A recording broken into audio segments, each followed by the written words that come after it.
Siapapun pernah kita punya masalah, termasuk rintangan, tantangan, itu adalah sebuah kebutuhan yang sangat besar.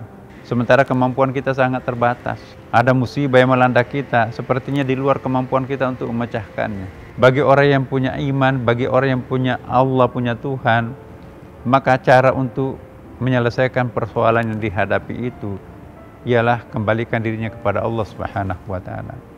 Allah itu betul-betul hadir untuk melayani hambanya yang betul-betul minta tolong kepadanya. Makanya itu ada ayatnya, la taqnatu min rahmatillah, jangan pernah putus asa terhadap rahmatku. Itu jaminannya Allah Subhanahu wa Ta'ala. Makanya itu salah satu rahasianya, Allah pun juga mengatakan dalam ayatnya, apapun kebutuhan kita, wa minal laili fatahajjad bihi nafilatan laka asa ayyab'atsaka rabbuka maqaman mahmuda.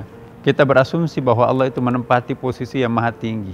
Nah tentu kalau kita akan memohon pertolongan kepada Allah, kita tentu ta'abbud, tentu kita akan mendaki, taraqi. Nah bagaimana caranya untuk mendaki menuju puncak dengan cepat? Rahasianya ialah sujudlah. Jatuhkanlah mahkotanya yang paling kita hargai dalam diri kita, itu namanya kepala, ke tempat yang paling rendah. Secara fisik kita merendahkan diri, tapi secara spiritual justru itu kita melejit ke atas. Dan sebaliknya, kalau ada orang merasa merendahkan diri tapi kepalanya mendongak, kemudian juga dadanya dibusungkan, itu malah justru menghinakan diri.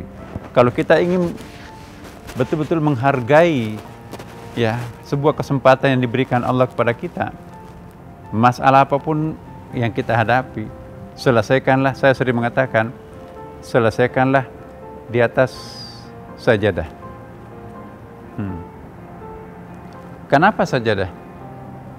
Sajadah itu adalah kapling kecil datang dari surga menjemput kekasihnya. Sajadah itu adalah kendaraan spiritual atau borak yang sanggup menerbangkan manusia sampai ke puncak. Sajadah itu adalah betul-betul tempat yang paling tepat untuk menyelesaikan persoalan. Sekecil apapun sampai sebesar apapun persoalannya, datanglah ke atas sajadah.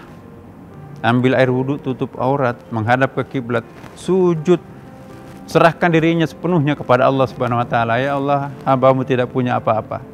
Hambamu juga tidak punya siapapun yang bisa menolong kami. Tidak ada yang bisa kami mohon kecuali hanya Engkau, dan memang betul-betul hanya Engkau. Sujudlah. Inilah makna sujud. Kalaupun mohon maaf perempuan tidak berkesempatan untuk sholat karena mungkin menstruasi, dalam keadaan seperti itu pun perempuan bisa sujud di hadapan kebesaran Allah. Manakala ada hajat yang sangat besar, ya Allah, aku mau sholat tapi aku nggak bisa, aku sedang menstruasi. Tapi mau kemana aku kalau bukan kepadamu? Lalu dia sujud sebagai bukti penghambaan dirinya, bukti kesungguhannya untuk memohon pertolongan kepada Allah Subhanahu wa Ta'ala. Allah nggak pernah tidur. Allah punya caranya sendiri untuk menyelesaikan. Yang penting hadirlah ke hadapan Allah dengan sujud. Allah pun juga akan tampil maha pengasih, maha penyayang.